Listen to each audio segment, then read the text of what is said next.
Let's get this party started. Let's get this party started. What's up, everybody? It's Josh and Jess from God Hates Unicorns, and we're here with another rousing round of bands and artists we like. Who aren't as good as God Hates Unicorns. I'm not sure that's true today. It's not. Because here we have Semonik. What the fuck was that? That was my metal riff. He's not in a metal band. But I still deserves the riff. You guys are frozen on me. Like, is the video okay on your end? Yeah, it's okay. It so is on far. our end. So Okay. yeah. All right, We're you're good. frozen. Okay, there we go. All right, we're cool. All right. All right. We'll do it again. What's up, everybody? It's Josh and Jess from God Hates Unicorns, and we're here with another round of bands and artists we like. Who aren't as good as God Hates Unicorns. But that's not true today, because here today we have Jim Semonik. Hello. Woo! How is everybody? Great. How are you? I'm doing well. We're so happy to have you. Happy to be here. Very happy to be here.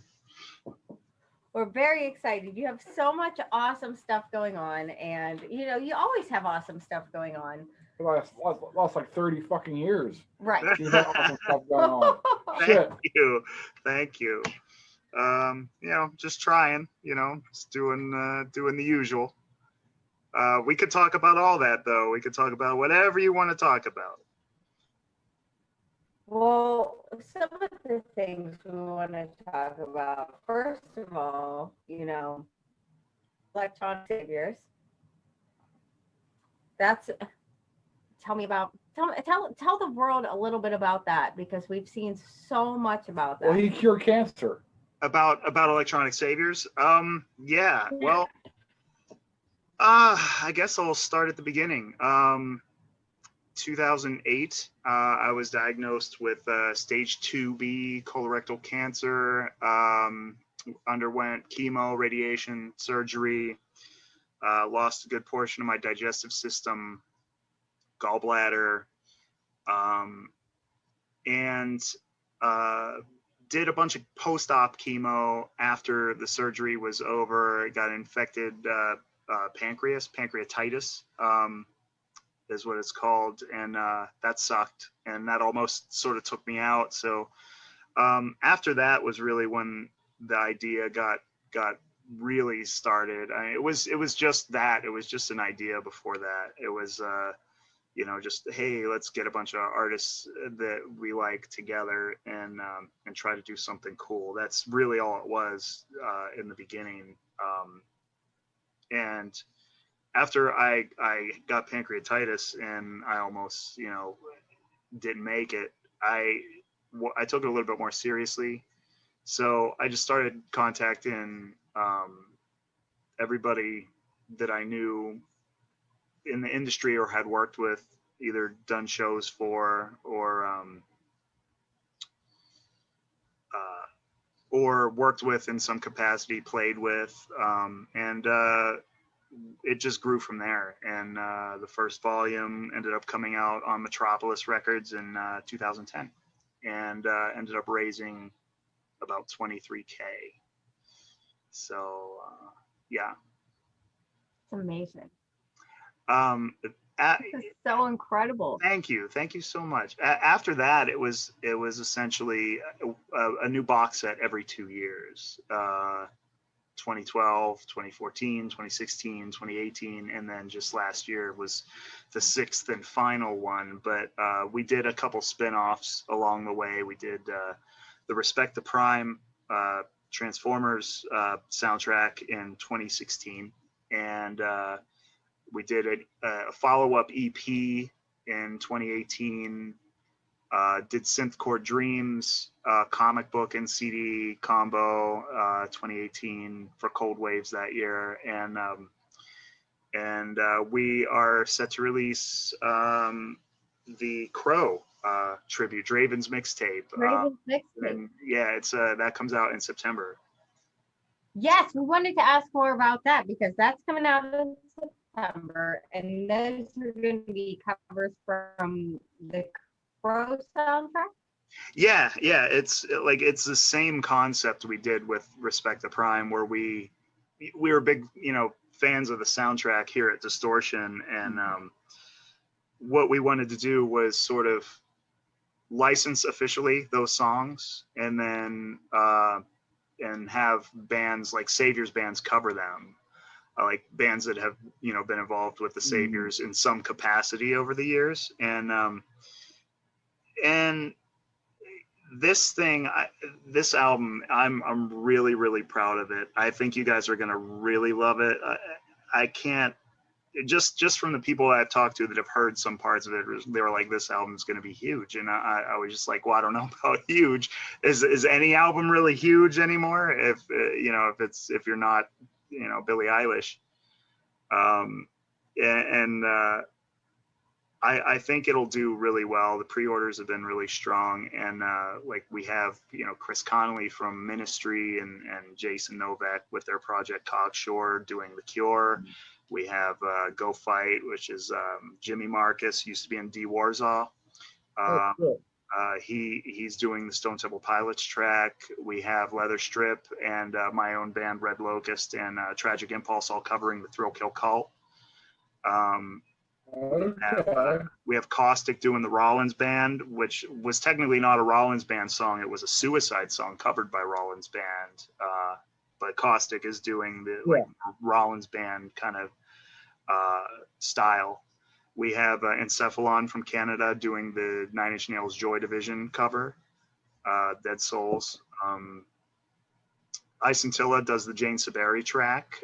Crown of Pity from New Jersey, which that's Dave Dutton, who used to be in Aesthetic Perfection. He has a band called Crown of Pity, and he wanted to do the Jesus and Mary Chain song Snake Driver really badly, so he just crushed it. It was it's pretty amazing. Tragic Impulse, our own Distortion Productions. Tragic Impulse is doing the Machines of Loving Grace song. Death Proof from Vancouver is doing Rage Against the Machine. Also, he, under his other project, Stiff Valentine, he's doing the Pantera cover, which was originally a Poison Idea song called The Batch. I always forget Pantera's on that album. Yeah, it's really strange. Like, I mean, there's a lot of interesting, in fact, we created a brand new band that I hope to do more stuff with specifically for this soundtrack called The Battlefront, covering the For Love Not Lisa song, Slip Slide Melting. And that is myself with Jim. Okay. Yeah. It's in the movie, it's the scene where they're all taking shots with bullets, like the gang is around the table and they're all like doing shots with the swallowing the bullets. It's a song playing in the background of that scene. But that band is myself with Jim and Britt from Isentilla, Jim Kukas and Brittany Bindrum, with Mind Cage Rick from Mindless Faith on guitar, and Vince. I know Rick. And Rick. Yeah, he's awesome guitar player. Amongst other things, and Vince McKaylee from ChemLab and originally Go Fight. I mean, Vince has been in a bunch of different bands, but he's currently mostly in Go Fight, and he's done a lot of work doing drum tech stuff for Cold Wave and stuff. But Vince is a really great guy, and the reason why we called it the Battlefront, like this super group, was that we all play Star Wars Battlefront together. We should just call it the Battlefront. And so that's what we ended up calling that project. Ego Likeness does the Time Baby 3 by Medicine on there. Amazing cover. Null Device does the Violent Femmes. So I can't think of any of the other ones. I'm probably missing somebody in there. Panic Lift does Helmet, which is incredible.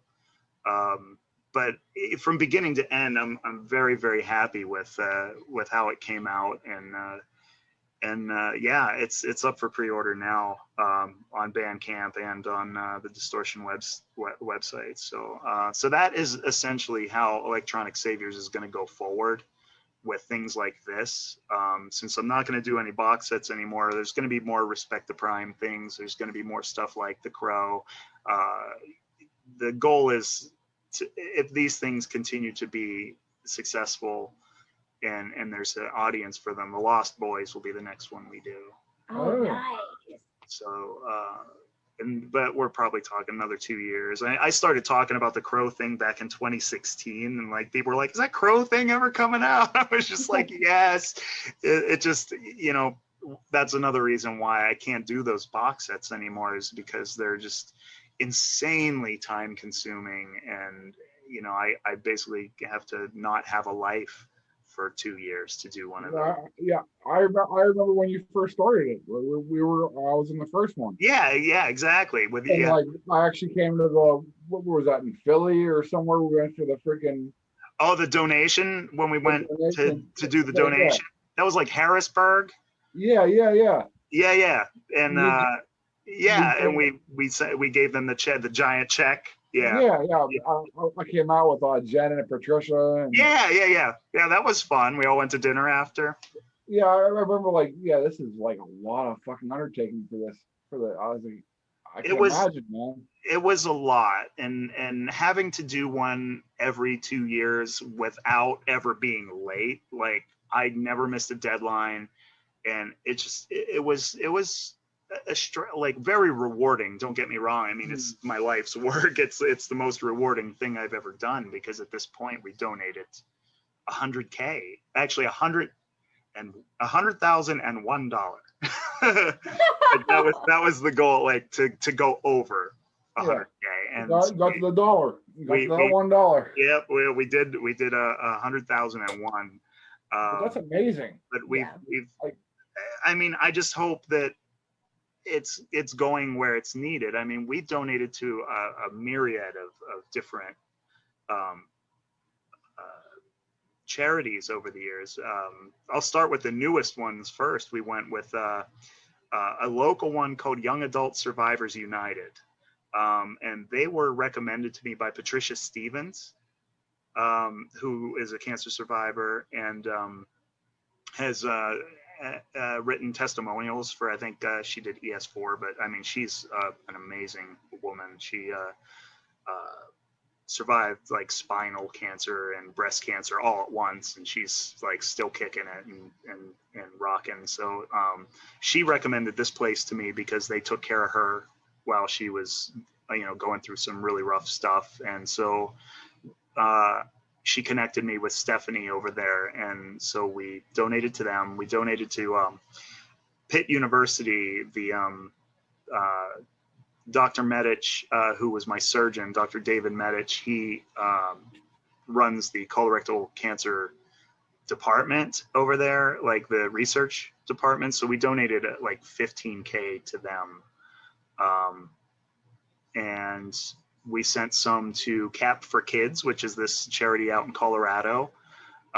They dress up like superheroes. This one's close to my heart because these people, they dress up like superheroes, and they go visit, kids in the hospital with cancer and stuff like that. So I really like what they do. And we also sent, some actually suicide prevention stuff to Darkest Before Dawn in Chicago. But before that, we've also sent to Bone Marrow Foundation in New York, Gilda's Club of Western PA, in addition to the first charity, the Foundation for Cancer Research and Wellness,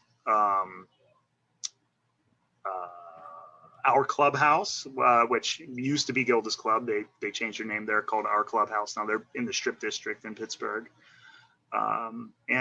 We've also donated to individuals, like GoFundMe campaigns, where people who are having a rough time, don't have insurance, having to go through this and need money to pay bills. So we did that too. We did that for a number of different people. Patricia Stevens was one of the first ones. DJ Rex Arcana, we donated to him. Genesis Peorage, we donated to that campaign. Klaus Larson from Leatherstrip, his husband, when he was going through the cancer from the transplant, and he was sort of not doing so well.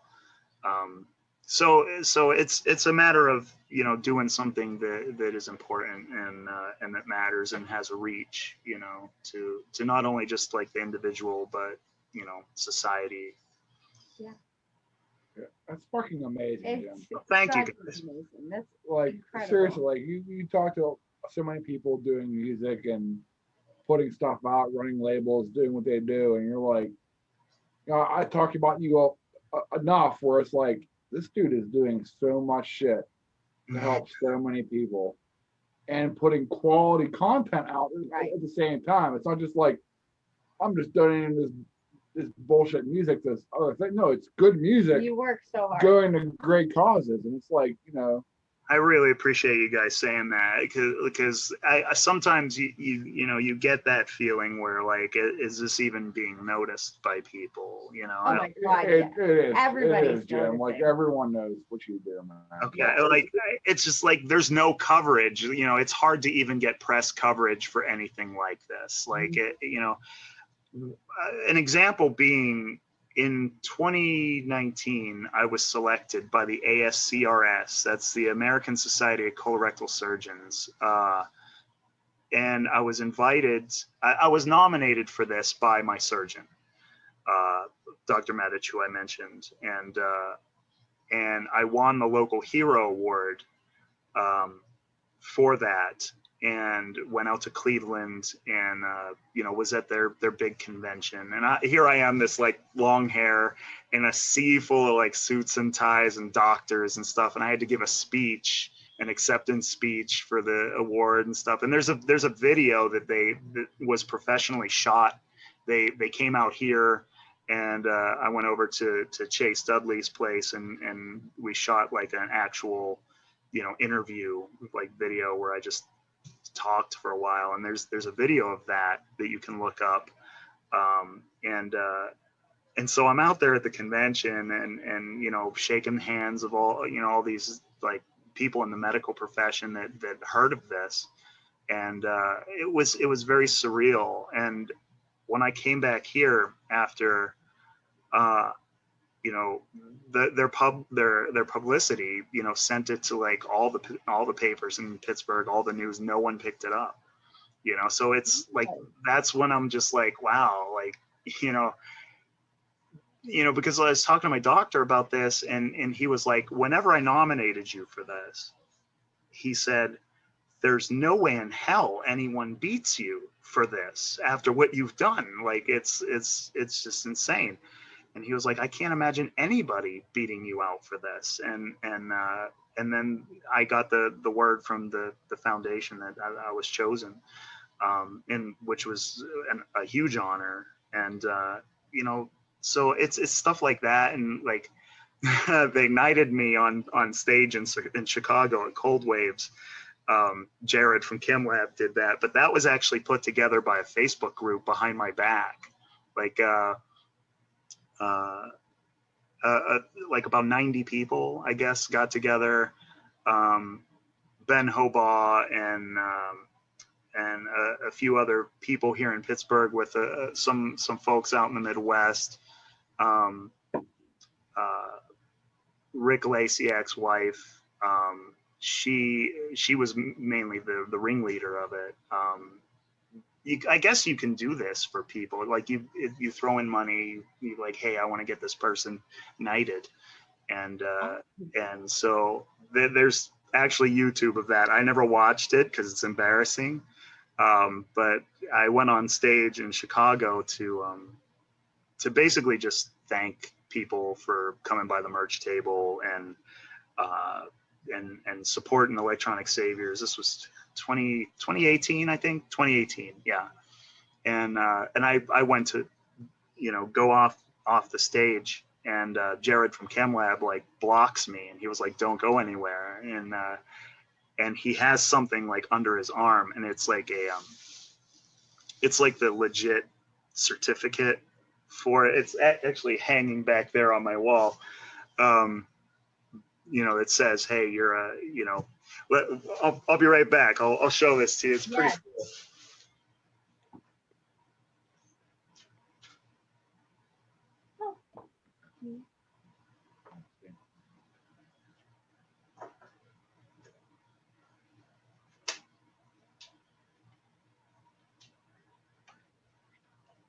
So this is what they gave me.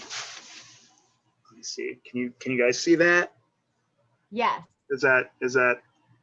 Yes. Okay. Yeah. It's there, but I can see it. No, that's awesome. It's a yeah. So like I'm a kind of like a sir. So everyone was calling me Sir Jimmers after that, and so it was really cool. It was embarrassing. Like I never watched the video, but like people were like taking different angles. So it's stuff like that. When stuff like that happens in the ASCRS thing, that I'm like, well, maybe not getting coverage is not that big of a deal, so because sometimes you just get, am I making a difference? Am I doing stuff that matters? And I'm 45 now, so I'm not getting any younger. So it's a matter of, how do I keep this going? How do I keep this positivity going? And how can I continue to push that? And I, like, with the pandemic happening, with my band and everything, with Red Locust, like we put out a new album right as lockdown happened last year. And we haven't gotten to play a single song off of that album yet. And I'm just like, we don't play here in Pittsburgh very much. I think the last time we played here was like in 2018 with Suicide Commando, and I'm just like, well, I'm really dying to play one of these, new songs live. And like, we're on that Dark Side of the Con bill up in Jersey in March with, there's like 1 million bands on there. I think the Crew Shadows are on that, and God Module and Assemblage 23, and Birthday Massacre and Orgy and bands like that. And, getting to play that would be really cool. But with the way the pandemic is starting to get bad again, like I'm having my doubts. I'm just like, are we ever going to get back to, having fun? And, I have one show, one Distortion show booked in October, and that's pretty much it. I mean, what did we lose? Like 4 or 5 major venues, like Cativo's gone, and the Rex is gone, and Brillo Box, and Howlers, and Hambones, I think, too. Yep. And like they're all the places that I was doing shows at. Now there's that place over in the Rocks, that coffee house. Black Forge, yeah. Yeah, I've heard great things about that place. So I got to find time to get over there and check it out.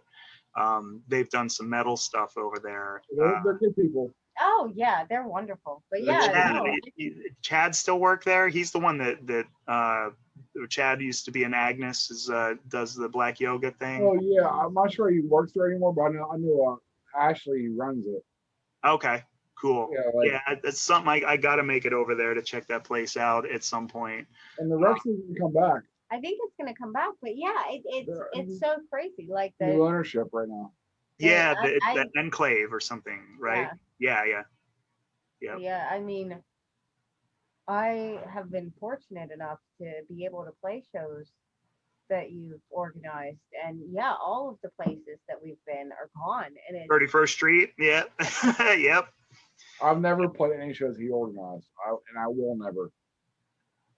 Why? I just won't. Like you met him. He's a terrible person to work with. I seem to remember you playing quite a few. I don't remember any of them. I think I have a picture of you with an "I Love Jim Semonik" T-shirt. Oh yeah, we wrote it in lipstick. I wrote that in lipstick. That was great. I think that's the Covenant show. Yeah, the Covenant show. Or the Dawsik show. Yeah, yes. Yeah. The thing about I love it. Das Eek, you guys played that Das Eek show. They were supposed to come back. I had them booked at Howlers right as the pandemic started, and they lost a Oh wow. they really got screwed on because they had the whole US tour booked. It was supposed to coincide with their Dark Side of the Con appearance. So a lot of those European bands that were booked, really, I can't imagine that expense, like having to eat that loss. And yeah, so hopefully things start to return to normal. I'm gonna go see Dinosaur Jr. in September, I think, at Smalls. And We're opening. what's that? Are we? We're opening. I Are don't you guys playing that? Well, I don't if you're listening, put us on it. We're not on it yet, but you should be. Put So, these guys on I that know the bill, fuck Mr. Smalls, people. Really? What's his name? From Opus One. Opus One, yeah.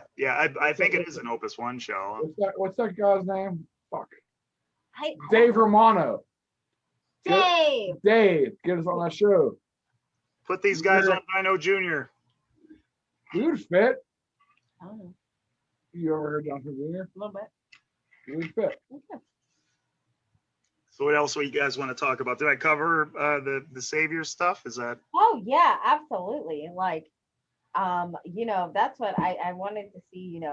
I personally wanted to hear about Draven's mixtape, which we did. See what you had on the lineup for, Red Locust. You have a couple things. Yeah. For Red Locust, like you guys, I used to be in a band called Reinforced. Mm. And that project sort of I'm not saying it's done for good, but I mean it's not active right now. I have a couple other guys that want to write some Reinforced songs. Eric from Interface, we might do something, complete another album, because we still are under contract for one more album to WT2 Records. So we could do another album for them. And Red Locust started actually in 2016 when Lee, who used to be in a band called Aslan Faction, Lee Lauer, he saw us open for Inertia and KMFDM at Smalls, and approached me at the merch table after. He was like, I got, some awesome tunes that I would love. They need vocals, and I was like, well, I would love to work with you. You were an Aslan Faction, man. I like your stuff a lot. And I was going on vacation the next week, and I'm sitting there in the airport. I was like, he's never gonna send me anything, and I checked my email, and there's like 6 songs. He was like, here, see what you can do with these. And I'm just like, oh wow. And that ended up being like half of our album, our first album. And we only played at like a handful of Red Locust gigs here, because Lee lives on the other side of the state. Like, he lives out in Scranton. Okay. So it's not easy for us to play local gigs. So if we play any gigs, they're usually like towards that direction, or if we like get any kind of tour set up that goes west, we'll do that. But I mean, we played Richmond, I think was our very first gig at Fallout, and that ended up being a cool gig, with the exception of there was a gigantic storm that night that knocked out the power like during our last song, and we were on that bill with Stoneburner and Rain Within, and that they ended up almost not playing because the power generator didn't kick back in until like 2 hours later. So it ended up being a late gig. But we released a single for the song Madman off the new record. We have some remixes on there. Ashbury Heights did an incredible remix for us. Tragic Impulse did one. Spank the Nun. Some Third Realm, who's an ex-Distortion band that I'm still in touch with. He's moved on. His new album's charting on the DAC right now. So Lee just sent me 2 new songs to work on. which I haven't. I'm not even gonna get to those until after my vacation next week. So yeah, we'll write a new album, probably, be out in a year and a half. But in the meantime, with Distortion, we have, in addition to Draven's, which is out in September, our next release is actually I have it right here, is the Lorelei Dreaming album. They're a Chicago band. And Did I? I don't think so. Maybe. You definitely play with them. you guys might have played with them. Okay. You very well could have. If it was a Howlers gig. It was a Howlers gig. I was there. You were. I was there. Molecule Party show.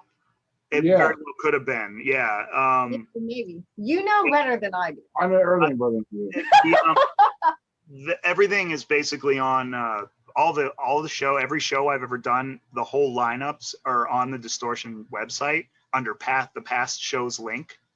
So you can go on there and go all the way back to the very first show I ever did, which was the Club Laga Android Lust show in the year 2000. So if you guys did play with Lorelei Dreaming, it would have been probably around 2018 or 2019. I'm doing it right now. While we're live on air. Just go ahead. And there's Draven's mixtape. There is. We have a Best of Blue Eyed Christ coming. We have a new Trade Secrets album coming. That's FJ DeSanto, who is currently the showrunner on the Transformers Netflix series. He used to be in ChemLab as well. We have the ChemLab vinyl coming out. Sometime. The plant keeps sort of getting vinyl made right now is a nightmare. I can't imagine. The manufacturer says end of August is the ETA on when that's actually going to show up. We have a new Blue Eyed Christ single coming in September. We have a Go Fight mega mix dropping that's going to be an Electronic Saviors type thing. It's going to drop on the Go Fight Bandcamp at the beginning of September. A new Silver Walks album is coming, hopefully by the end of the year. We just released an EP by a new signing called Sapphira V, and she works with the EP is this duet. It's called Duet, and it's 3 original songs where she provided the music and wanted guys to sing on. I sung on one of the tracks. She had Chris Connolly sing on one, and she had Mike Reedy from Worm and the Joy Thieves on one of the tracks, and then there's like remixes of those. So that's out now. That came out about a month ago. So she's going to be doing a full length for us too, which would be towards the end of the year. In fact, when I get off here from you guys, I have to call her and talk to her about that. And so that is pretty much the rest of the year. But the Silver Walks album I'm super excited about because I just heard a song yesterday that features Mark from Cubanate on vocals for that, and which is super cool. But next year we signed Dog Tablet from the UK, Martin from Test Department, and John from Blue Eyed Christ and Jared from ChemLab all sing on that project too. So that's basically all the Distortion stuff that's coming up. I mean, there's a decent amount, but the first is to get this Lorelei Dreaming album out. I already started sending the pre-orders for that record, but we have some really exciting women in industrial kind of stuff happening. No, I know, not me. Thank you. And it wasn't you. Well, I mean, it wasn't you. Maybe you guys should send me a demo. What I mean is, I didn't think it was me. I was right. I didn't. It was Doors in a Labyrinth. Okay. Oh, Doors in the Labyrinth. Yeah. Josh's project. Okay. Yeah. Oh, Josh played that show. Yeah, I like love Josh. Josh. but it We wasn't get you. confused all the time. I like that Josh Josh too. doesn't You laugh guys at look me. so much alike. We do. You're like twins. We're twinning. And I'm sorry, Josh. That was you, not me. I wasn't trying to steal your thunder. Yeah, pancreatic aardvarks or whatever. Yeah, Hmm? you weren't in that. I remember Pancreatic Aardvarks. That was his old band. Yeah. He had a CD with a nail in it, like That's awesome. an actual like nail. Yeah, that was like part of his package. Like Josh is really original. I love his stuff. Oh He yeah, is Josh is so so great. so great. I love him. He is. He's so We're gonna- unique, so original. What? We're pausing this. No. I got to pee. Jesus fucking Christ. Can we just be done then? 'Cause We're we gonna talked pee, about and we're gonna come everything. back and wrap it up, and we're gonna edit it, All right. or Well, keep good. Just be quick. or keep this in. I don't care. All right. I'm keeping it in. Keep Go it in. pee. Go pee. Be back. I'll pee on camera. I No. don't care. Do not. I'll pee on your laptop. Do not. That's gonna happen. Go pee. Okay. Jesus Christ. Go away. Anyway. Was there anything No. else? Was there anything else you guys wanted to cover? No, we've been talking about this for weeks, like how excited we are just to like see you and talk to you. Like that is so cool. And It's every time too I get long. to Like see I miss you guys. I hate that things are the way they are, and I just hope that uh, I don't want to sound like a negative guy, because so much has happened. I'm sure you guys, it's the same with you guys, where you lose people close to you, and Yeah. or people get sick, and it's an insane amount of stress on everybody, and it sort of makes you step back and realize what's important. And like I miss seeing everybody. The guys over at that run the goth night at Belvedere's, I sent them some postcards, and I was like, I'll make it out to one of your nights, I promise you, and it's just like a matter of finding the time to do so. And that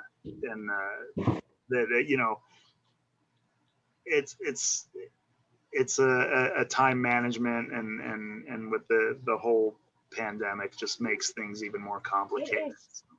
so hard. And like time management is a great thing to bring up, because it is, especially now, like now you can go out, you can see things, you can do things, but like you have so much on your plate. Yeah. Work, with family, with what you're doing, with Yep. everything, and it is so hard. So universal apology from me, because I would love to just be so much more supportive and so much more present than You're I can very be. supportive of everybody. But I can't be presently there But for like- everything. But we're not in our 20s anymore. It was Right. or our late teens, or even our early 30s. It's not as easy as it used to be. And I try to find the time for to have a balance with everything, and then having the business and the day job, and then the having a social life and family all balanced with that. It's frustrating. Like I try to tell people, I was like, come see me at work, I get lonely. Because I want to do that. When do you usually work? Because ICE is seriously my favorite. And I want to go there, and I want to go back to the like in the adult section, like to the magazine, like that little section, because that's my jam, is all those old, weird, like semi-naughty magazines. all right. Like, I don't work on that floor. That's the second floor. I run the music section, so I'm upstairs basically every day, all day except for Saturday and Sunday, and I leave at about 3:30 on Friday. Friday is like the early day. Like I split around 3:30, because by then I have my hours in, and I'm just like, I'm out of here. Just like, but Monday through Thursday I'm there from opening till close. So which is nice. I need to get out. And like, even if you're not on that floor, like, because that's what, like, I just want to like covet all those little magazines and be like, these are for me, for reading, for making art. The internet's a thing. I don't need the internet. I need those little magazines, those little 80s Well, dirty you mags. could just Google that. No, it's not the same. Sure, it is. Yeah, It's you not want, the I mean, same. like you want to have the search history on the magazine. You don't want my search history. I don't It want your doesn't- search history. But I'm just it's saying, worse like than- it's the same thing. No, it's not the same thing. You just get. It's like you have What- it in your What hand. magazine you looking for? I'll find it right now. No. I was talking to a friend of mine yesterday about this kind of thing, and I'm like, things are really bad, like even in like nerd culture on the internet, like you know, the comic book and action figure collecting communities and stuff that I'm a part of. It's very, very toxic, and I'm just like, man, nobody can get along like with anybody on the internet right now.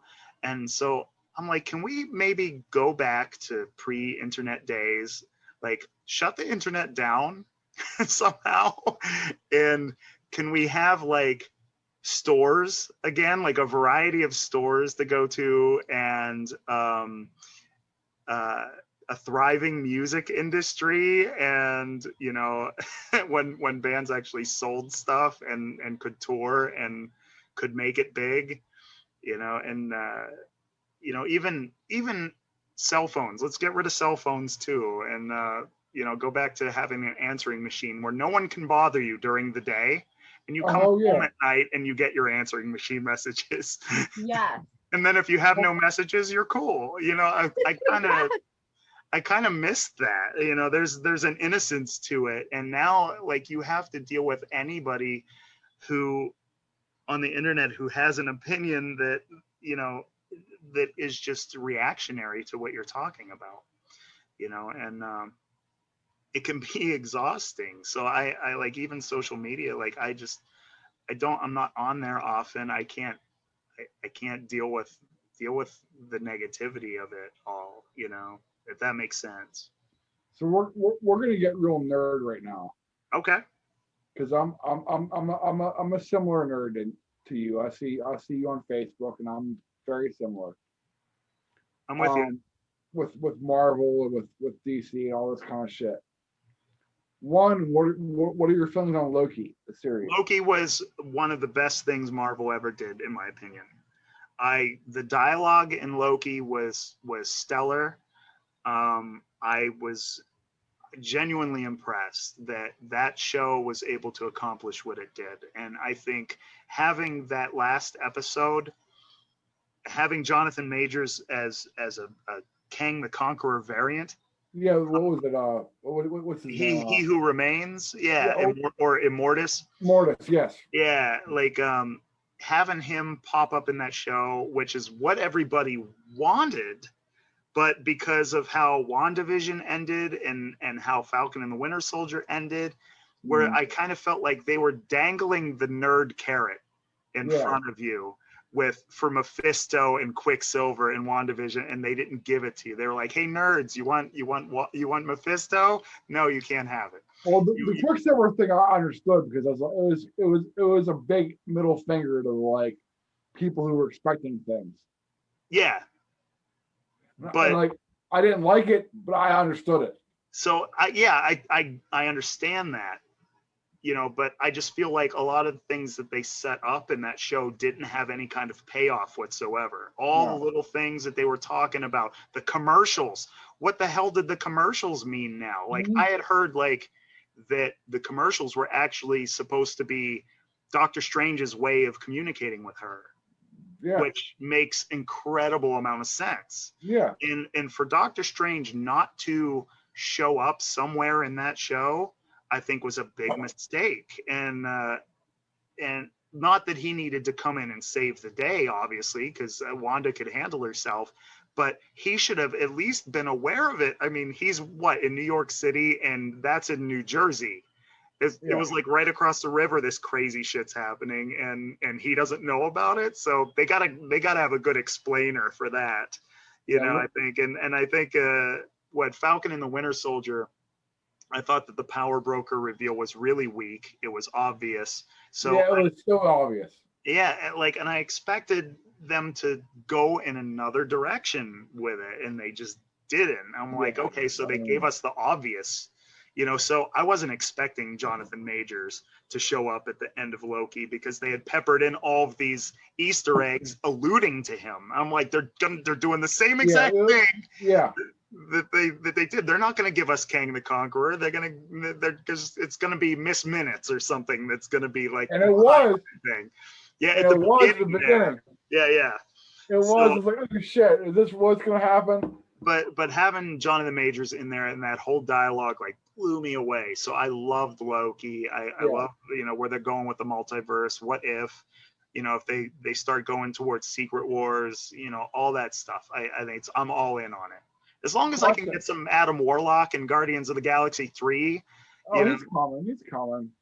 He's my favorite character of all time. So I've talked on a number of different podcasts about how much I want to see Adam Warlock show up and then not screw him up, because Thanos being my number 2 guy, he was done amazingly. I thought, except I kind of think, they didn't need to kill him twice in the last movie. Like, come on, man. They killed his motivation too. Yeah, exactly. He was great. They killed his motivation. Yeah. He was fantastic in Infinity War. Like, that's like one of my favorite movies of all time. So here's a good question for you for the Loki series, because we're talking nerd culture, so you can go look at the wall. Is that Lady Loki or is that Enchantress? I think if you watch the behind the scenes thing, she's based on Enchantress, but it's like they use that character from the comics, that Sylvie whatever. Are they gonna bring it around, or is it gonna be I think she's gonna remain a Loki variant. So he's fucking him. So he's fucking himself. Ooh, hang on. Pretty much. Which I think is appropriate for a Loki. Totally appropriate. And like, my wife was watching on me, and she was like, I love this show, but that's kind of weird. I was like, well, yeah, but it makes sense. Yeah, he's a narcissist, he wants to fuck himself. Totally comes full circle by the end of that show, where he's like, just a broken man when she throws him through the portal and he ends up in that alternate TVA. Yeah. He's just sitting there just broken, and I'm just like, oh man, that's gut wrenching. But yeah, man, I think that show is just fantastic. I've never wanted to see Owen Wilson on a jet ski in my life. Totally, dude. Owen Wilson was amazing in that show. Like, I was just like, damn, he's killing it. I want to see. I liked WandaVision more though, until the end. Yeah, I was with it until the last episode, essentially. I didn't hate the last episode, but Loki made me wish that was better. Yeah, totally. And I think upcoming shows like Moon Knight, She-Hulk, Secret Invasion, like all that stuff's gonna be even Hawkeye. Shit. Yeah, Hawkeye. Yeah, especially you guys saw Black Widow. The ending was set up for Hawkeye. Yeah. So yeah, it'll be cool. Like, yeah, I because WandaVision was my shit, and I didn't hate the ending. I mean, I was disappointed to a degree, but I didn't hate it because I thought Catherine Hahn was great. I was disappointed only because I knew that they were capable of doing it. It was a good setup for what they're trying to do. Yeah. But they capable of doing more, I think. I guess they know what they're doing. Yeah. And how did done it better? And like I said, how did the all you had to do is like.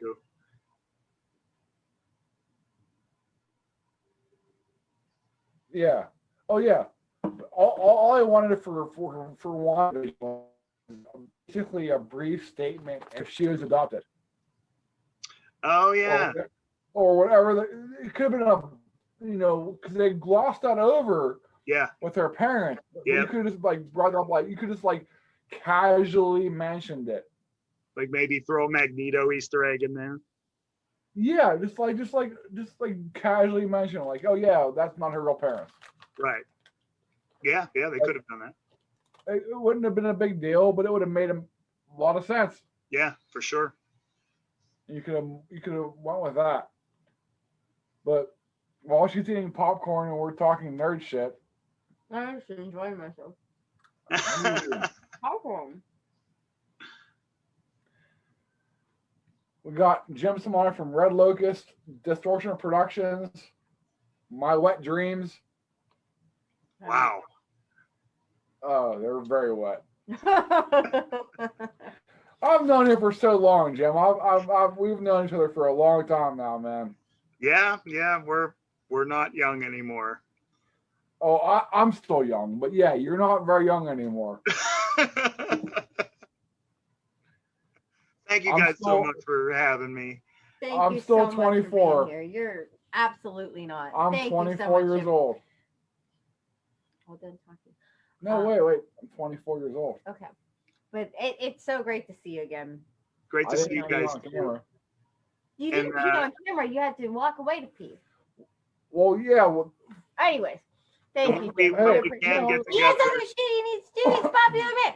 Thank you, Jim. You're welcome. Thank you. And when we can get together, we will. All right. Let's make sure we do it. All right. Thank you guys so much. Thank you so much. Take care.